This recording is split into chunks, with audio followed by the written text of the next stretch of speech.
Good morning भाई बहनों। इस वीडियो क्लास में आप लोगों का स्वागत है।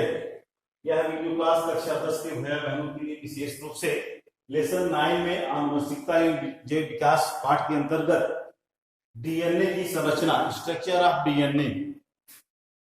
तो सबसे पहले तो हो जाए जीन क्या है। जीन जो है डीएनए का छोटा टुकड़ा है, पार्ट है, स्मॉलेस्ट पीस ऑफ डीएनए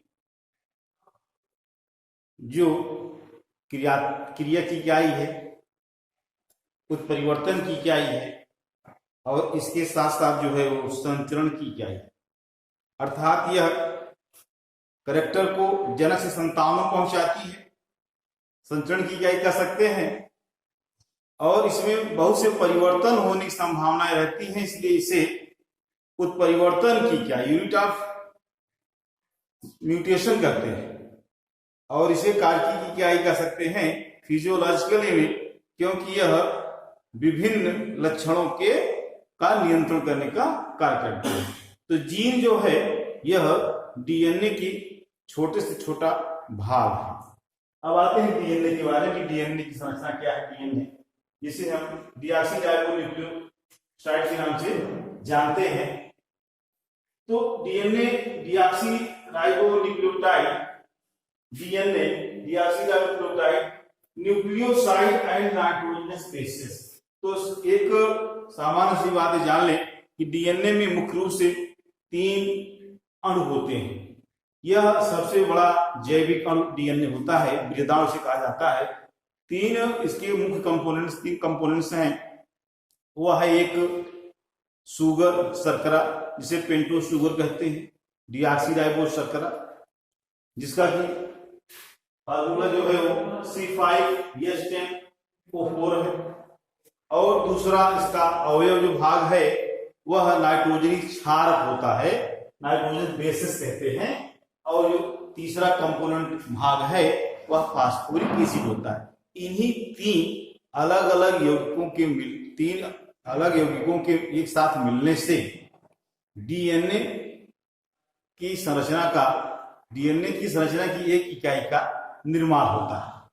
तो सबसे पहले यहाँ पर डीएनए, जिसे पता है क्या क्या है, पेंटोज शुगर है, डीऑक्सीराइबोज जिसे कहते हैं, यह जो है C5H10O4 और दूसरा भाग इसका फास्फोरिक एसिड CH3PO4 लिखते हैं, H3PO4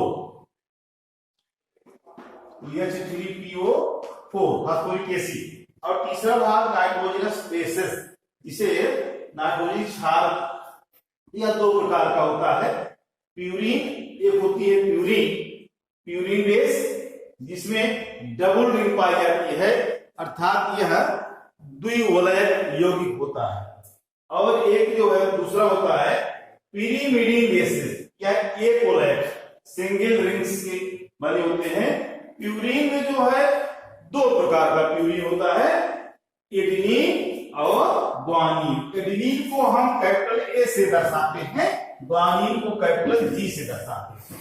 इसी प्रकार पिरिमिडीन को 2 भाग में, क्या विशेष रूप से पिरिमिडीन 3 प्रकार का होता है, लेकिन यहाँ क्योंकि डीएनए की बात चल रही है 2 ही प्रकार बताया जाएगा। एक थायमिन होता है T, और दूसरा जो होता है साइटोसिन C। तीसरा जो होता है यूरेसिल U, वो आरएनए में प्रयोग होता है। आरएनए में T के स्थान पर थायमिन का स्थान यूरेसिल होता है। क्योंकि डीएनए की बात चल रही है, यहाँ पे यूरेसिल की बात नहीं की जाएगी। अब बात आती है न्यूक्लियोसाइड। यहां देखिए हमने लिखा है SPSN, तो यह पेंटोज शुगर है। पेंटोज शुगर के साथ जब नाइट्रोजनस बेस, यह जो है N ग्लाइकोसिडिक बांड के द्वारा, अर्थात यह N ग्लाइकोसिडिक बांड को प्रदर्शित कर रहा है, के द्वारा जुड़ता है, तो इसका नाम हो जाता है न्यूक्लियोसाइड। क्या नाम जाता है? न्यूक्लियोसाइड। और इसी न्यूक्लियोसाइड को दूसरे नाम से भी जब समझते हैं डीऑक्सीराइबोसाइड। तो डीऑक्सीराइबोसाइड जो है वो 4 प्रकार के हैं। एक नाइट्रोजन बेस को एक साथ जोड़ते हैं, तो हो गया deoxyadenosine, deoxyguanosine, deoxythymidine और डीऑक्सी साइटिडीन। इस प्रकार से पेंटोज शुगर और नाइट्रोजन बेसिस के जुड़ने से 4 प्रकार के न्यूक्लियोसाइड की संरचना का निर्माण होता है। अब इसी न्यूक्लियोसाइड में जब फास्फोरिक एसिड जुड़ जाती है 5 फास्फोएस्टर बॉन्ड के द्वारा, तब इस न्यूक्लियोसाइड का नाम न्यूक्लियोटाइड हो जाता है।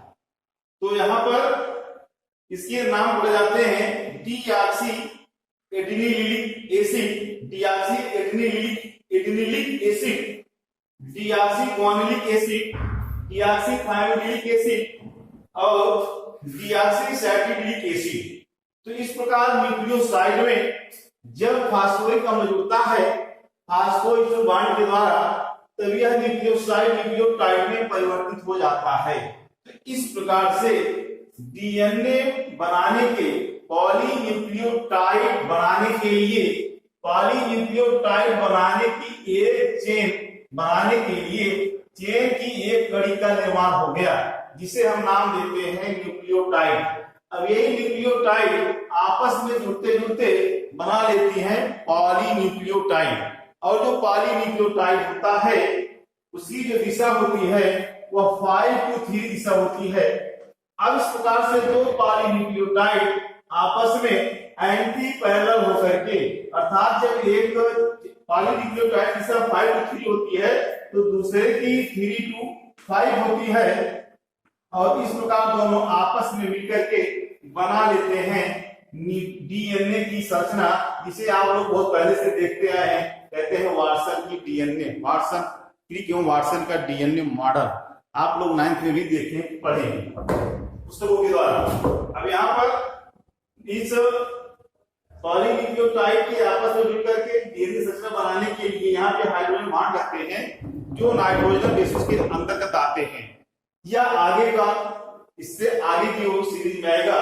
इस वीडियो केवल यही तक कि डीएनए की पॉलीन्यूक्लियोटाइड संरचना का निर्माण कैसे होता है। तो पॉलीन्यूक्लियोटाइड संरचना का निर्माण वह न्यूक्लियोटाइड के द्वारा होता है। इस प्रकार आप इस वीडियो में न्यूक्लियोटाइड तक की संरचना को बताया गया। आप लोग वीडियो को इस तरह से देखिएगा, सब्सक्राइब करें, शेयर करें। धन्यवाद।